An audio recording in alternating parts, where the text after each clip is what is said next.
today we're going to begin our discussion of the atom. And what we are going to do over these next 3 sets of notes is we are going to talk about how the development of quantum theory informed us and changed our thinking about the nature of the atom. And you guys did a graphic about how our idea of the atom has changed over time. And so we are going to take a snapshot here of the late 1800s, early 1900s, where lots of information came pouring in, mostly because of an increase in our technology. So we were able to extend our senses and get some data to help us to refine our ideas of an atom. Okay, so there are certain things, you know, of course, about the atom, you guys, that are still coming clear.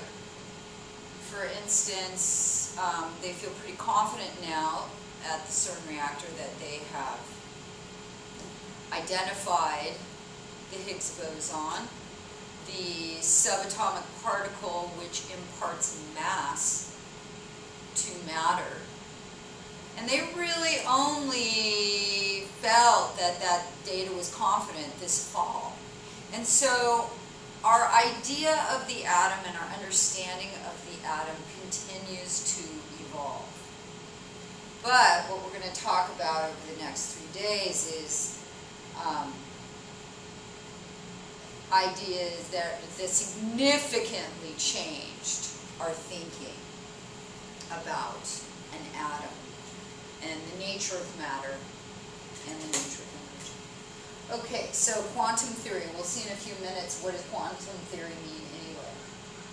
And I do have to say that it's a little bittersweet giving this lecture over the internet, because this is definitely one of the more lively discussions that I've had in years past, this set of notes right here in particular. And I'm sorry that we're not having that discussion right now, but we can have other discussions in class tomorrow. All right. So first of all, this is just a recap of physics. Electromagnetic waves are traveling electric and magnetic force fields. And the electromagnetic spectrum organizes these waves according to the wavelength of those traveling electric and magnetic force fields. So what we know about all electromagnetic waves is they travel the same speed, 186,000 miles per second in a vacuum. And we also know that electric fields produce magnetic fields, and magnetic fields can induce an electric field. So they really are 2 sides of a coin. And the interesting thing is that it's only at that speed, 186,000 miles per second, that those electric and magnetic force fields can continue to create one another. If electromagnetic waves are slowed down as they begin passing through matter, then they will stop, right? The waves will stop traveling. But as long as they're traveling through a vacuum and they can continue at that speed of light, we say, they can go on forever because they are regenerating each other. The magnetic field is inducing the electric field, and vice versa, the electric field is inducing the magnetic field. Okay, so the spectrum organizes these waves according to wavelength, radio waves having the longest wavelength, and gamma rays having the shortest wavelength. And tomorrow in class I will show you a graphic of that, but I hesitate to do that on the internet because the textbook wouldn't like that very much if I was broadcasting their illustration to the world as my own. So we'll look at that tomorrow in class. Now, how are all waves created? Well, all waves are created by vibrating objects. Electromagnetic waves in particular are created by vibrating charged particles, meaning electrons and protons. Again, you guys, this is a recap of physics. And you might be wondering, why are we doing physics in chem? Well, it's physicists, it's quantum physicists that come up with the ideas for nature of the atom. Okay.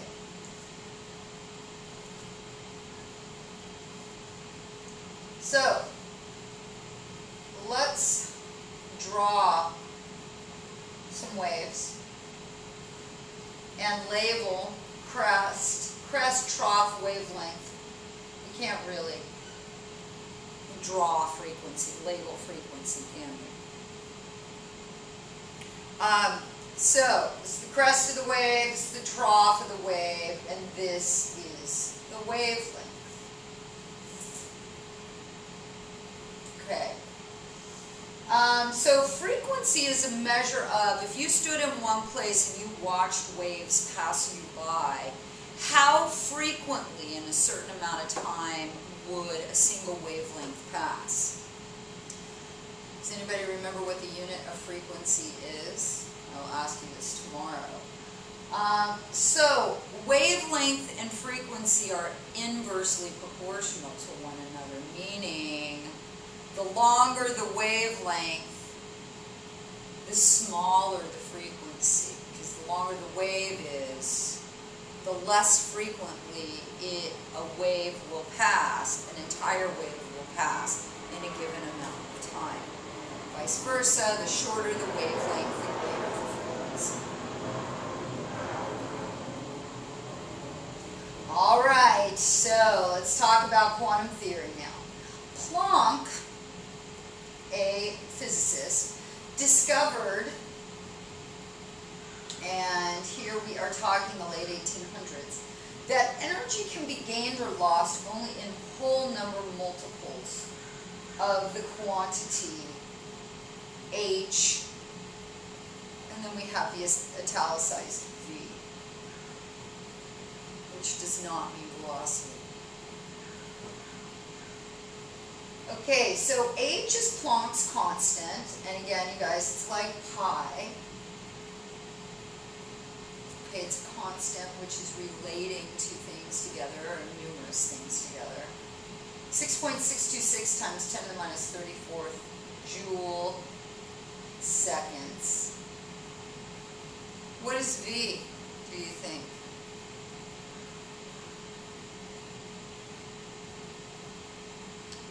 Yeah, I was referring to that. Okay.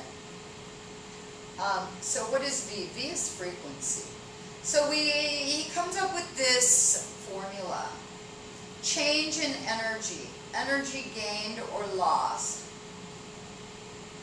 is equal to, again you guys, these whole number multiples of Planck's constant times the frequency of radiation.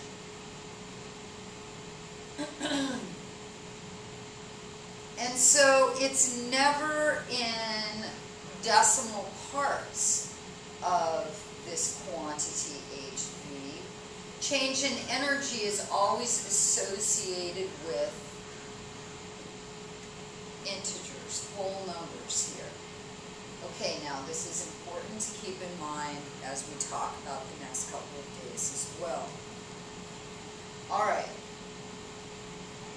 So we say then that this shows that energy is quantized, hence the idea of quantum theory. It can only be transferred in packets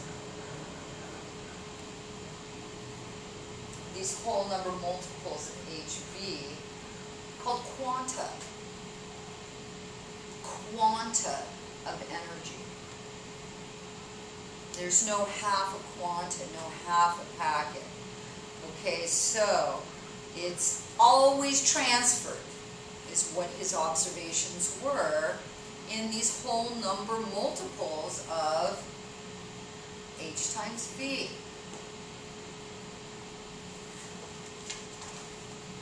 All right. Now, keep in mind these quanta, these packets of energy, these whole number packets, well, not whole number, but integer quantities called quanta. Okay. Now, around the same time, experimenters showed that electrons... Excuse the interruption, test 1, 2, test out. That electrons can be ejected from the surface of metals when they are bombarded with ultraviolet radiation, which is called electromagnetic, which is one wavelength of electromagnetic waves, or one range of electromagnetic waves.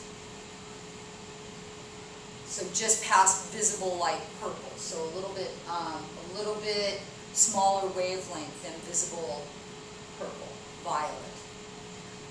And so they called this thing the photoelectric effect. All right, so when you shoot metals, a sheet of metal with ultraviolet radiation, you can get electrons to be ejected from the atoms of that metal. Okay, so we've got two pieces of data here. We've got energy is quantized. That electromagnetic radiation can only be transferred in these very discrete packets or quanta of energy. And also this idea that if you bombard metal with ultraviolet radiation, electromagnetic waves, you can get electrons to be ejected from the atoms of the metal that make up that metal. Okay, so we've got the photoelectric effect data out. We have Planck's idea of quanta of energy out in the milieu. And so then what happens is that Einstein took these data, this information that was out in the world, and he interpreted this in a very interesting way. And remember, I think I'm right, I hope I am not mistaken here out in the World Wide Web, that when Einstein was young, he used to imagine himself riding on a light wave. And what would it be like to ride on light? Okay, so Einstein had been thinking about light, about electromagnetic radiation for a long, long time. Okay, so he's got these two sets of experimental data, and he came up with this idea. He interpreted this data in an ingenious way. He proposed that electromagnetic waves are quantized, and that this radiation can be viewed as a stream of photons. That instead of simply thinking about electromagnetic radiation as traveling electric and magnetic force fields, we can also think of it as being stuff in a way. That it's a stream of these things we call photons. And photons themselves are packets or quanta of energy. And from this idea, he said, first of all, that the energy of a photon, okay, of a particular electromagnetic wave or radiation, the energy of the photon is equal to Planck's constant times its frequency, or Planck's constant times the speed of light divided by wavelength. Lambda is wavelength and c is the speed of light. So he went ahead and changed frequency, or we can, to this. And then from this idea of the energy of the photon being equal to Planck's constant times speed of light divided by wavelength, this led him to E equals mc squared.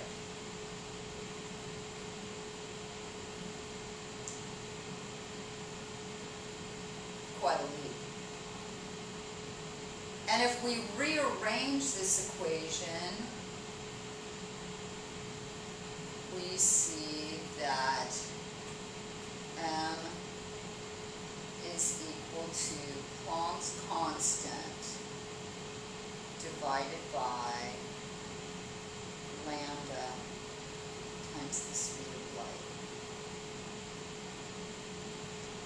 Okay, so am I going to test you on all of this? No. But what is different here is this idea that energy and mass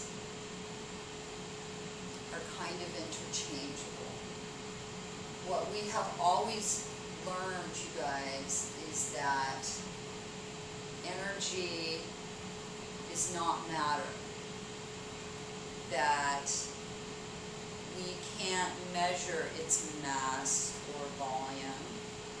That we only know energy exists because of the changes that it imparts to matter. And this idea that energy and mass are interchangeable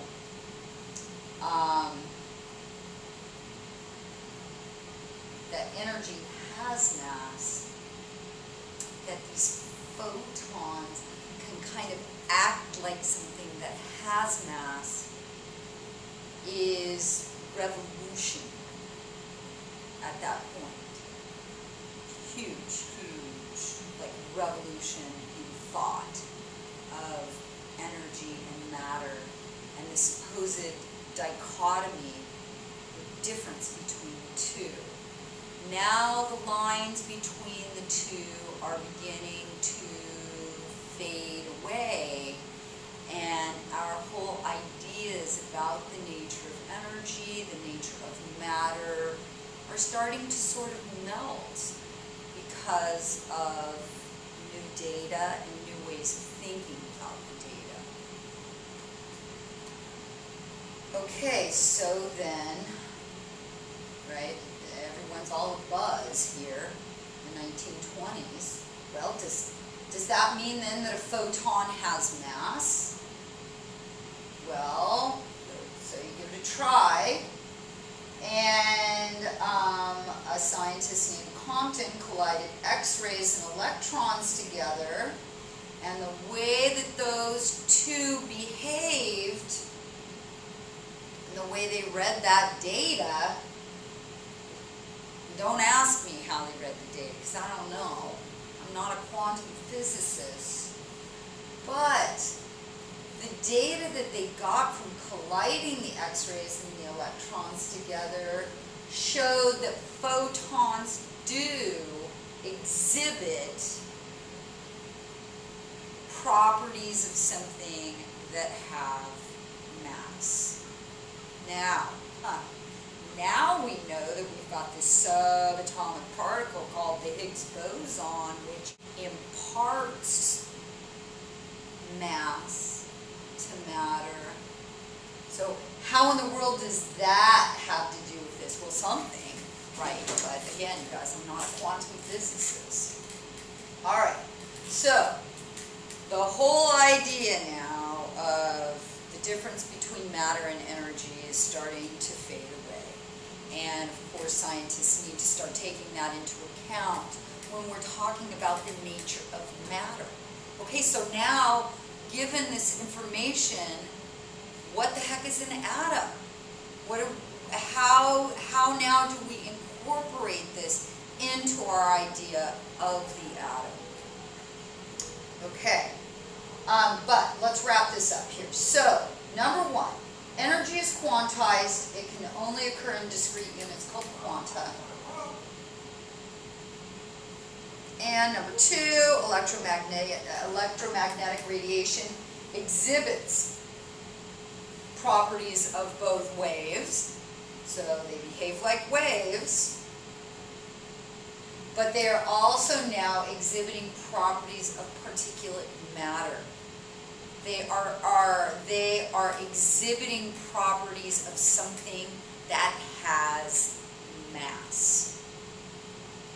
Okay, and this is known as the dual nature of light. That light exhibits properties of both waves and particulate matter. All right, so this is a complete revolution in the idea of matter and energy. And so then how does this fall out in terms of our idea of the atom? Well, that's what we'll talk about tomorrow night.